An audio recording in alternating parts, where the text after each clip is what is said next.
So do you work with a trainer or do you always work out by yourself? Everything I do, I've never had a trainer in my entire life. Really? Never. Not one time. It is for me to become better mentally.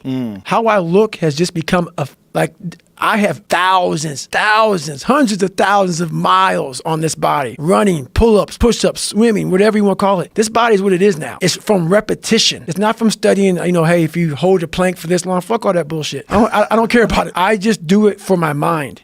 Right. I want to continue to harden because that's the only thing I want. That's what I want. I want to have that mind ready for life. Fitness. That's what I want to be. I want to be a hybrid motherfucker. A guy that can run 200 miles and then go to the gym with your meathead who's scared of running and lift with him. So that's my whole thing in life. I want to be the guy who can run 200 miles with the skinny guys and then go to the gym with the big meatheads and say, okay, load it up. Let's go. I just ran 100 miles like 3 weeks ago, like first time ever. I was peeing blood and pissing shit on myself. I go, my body's broken. My Achilles and my tendons and my feet are broken. I go, what is this? And every time I started running further and further, I go, okay, I got to the 10K. I'm on Boston Marathon time because I knew the Boston Marathon was like 3:10:59 for my age. I'm like, hang on a second. And then I started using all this external shit for motivation. I'm like, okay, who the fuck can go out here and run 100 miles, no training? And then I'm broken. Most broken I've been in my life. And now I'm running a marathon. Who could do it? So I started just feeding myself.